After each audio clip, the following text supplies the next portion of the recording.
Bonjour les sixièmes, nous allons travailler aujourd'hui sur notre nouveau chapitre d'histoire. Nous allons voir comment se met en place les débuts d'une nouvelle religion qui va s'appeler le christianisme.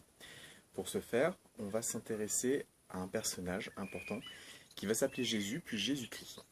Alors, on va voir que dans ce chapitre, il y a un lien énorme entre la réalité historique, on sait que Jésus a vécu, et tout ce qui relève de la croyance, tout ce qui va être construit autour de ce personnage pour en faire une personnalité mythique et pour tisser petit à petit une nouvelle religion autour de lui.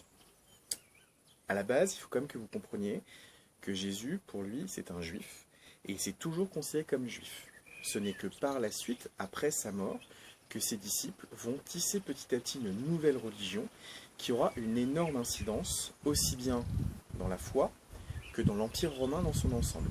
Donc on va essayer de voir dans ce chapitre comment finalement cet homme seul va arriver à chambouler petit à petit les fondations d'un empire et des fois.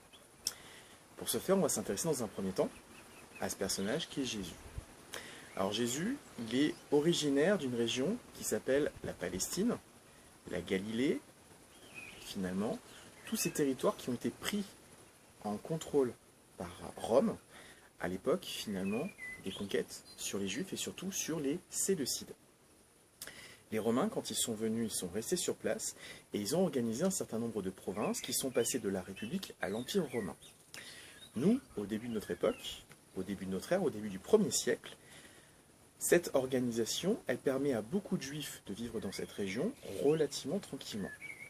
Simplement, on va voir que petit à petit, il va y avoir des tensions qui vont se tisser entre les Romains et les Juifs, notamment sur la question de quel rôle a l'empereur, qui est considéré comme un dieu chez les Romains, dans une société juive où il n'y a qu'un seul dieu. Des tensions et des révoltes sont régulières, ce qui fait que petit à petit, les Juifs attendent à nouveau la venue du Messie, du Sauveur, qui doit les libérer de l'oppression, du joug, on va dire, de Rome. Et c'est à cette époque-là, finalement, que va apparaître ce personnage qui est Jésus. Alors, on ne sait pas exactement quand il est né.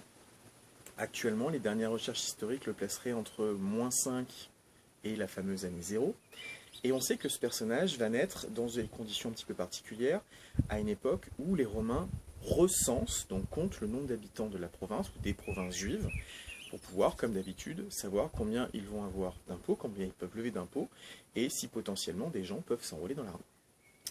Lors de ce recensement, un homme et une femme, Joseph, Marie, viennent pour se faire recenser, et Marie a un enfant qui s'appellera Jésus.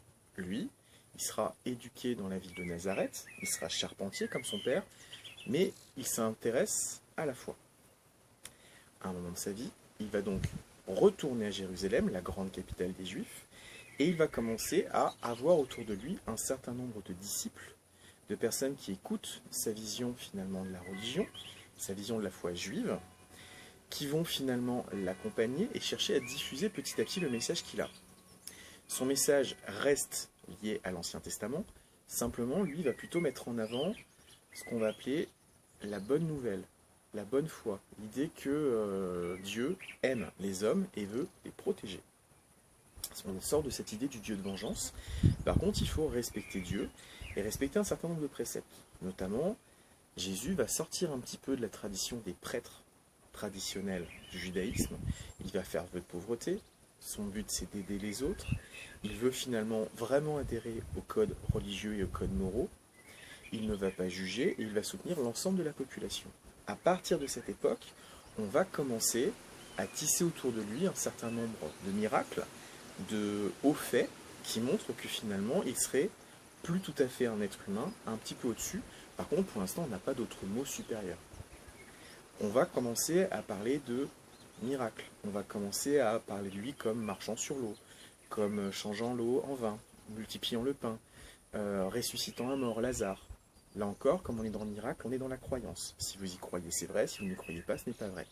Et petit à petit, il va donc s'entourer d'une masse de disciples, de personnes qui croient en lui, qui l'écoutent, et il va passer de plus en plus pour un agitateur. Un agitateur, d'une part, pour les prêtres, puisqu'il va s'opposer à leurs directives, à leur façon de gérer la foi juive, et un agitateur aussi par les autorités romaines sur place, qui eux aussi pensent qu'ils pourraient finalement amener du désordre.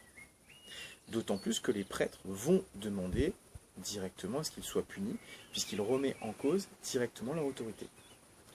Il va être condamné à une peine assez lourde, il va être condamné à être crucifié. Alors, la crucifixion, c'est représenté finalement sur la plupart des crucifix qu'on a dans les églises, ou parfois vous pouvez avoir dans certaines maisons. C'est une punition lourde, longue, qu'on met en place généralement pour les esclaves en fuite, ou pour les traîtres les plus importants. On vous attache à une croix, les bras, les jambes, et les jambes sont repliées sous votre abdomen pour que petit à petit vous vous étouffiez. Ça doit être long, ça doit être lent. C'est une agonie assez horrible. Vous mourrez de faim, vous mourrez de soif, mais en plus vous vous étouffez petit à petit. D'après les mythes qui vont s'y tisser autour de Jésus, il va être accompagné par les autres disciples, il va mourir.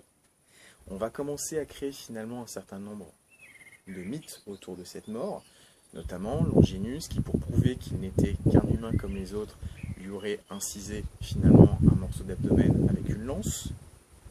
Cette lance va donc devenir un objet sacré, on lui aurait mis une couronne d'épines, encore un objet sacré. On y reviendra l'année prochaine, c'est ce qu'on appellera des reliques.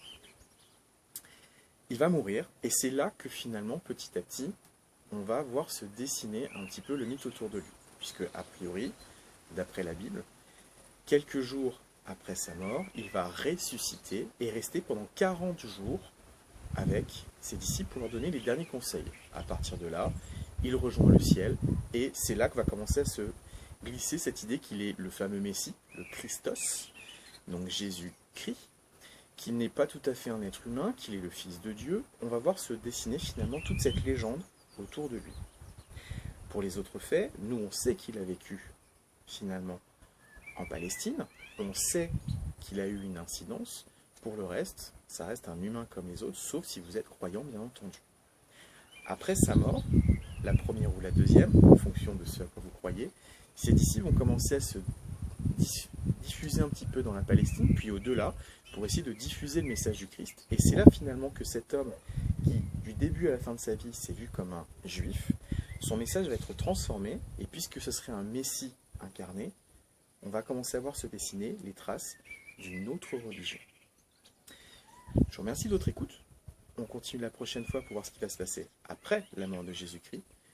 Et je vous dis à très vite, prenez soin de vous, et vous avez des exercices pour vous aider à peaufiner un petit peu tout ce qu'on a vu. Bonne journée à tous, au revoir.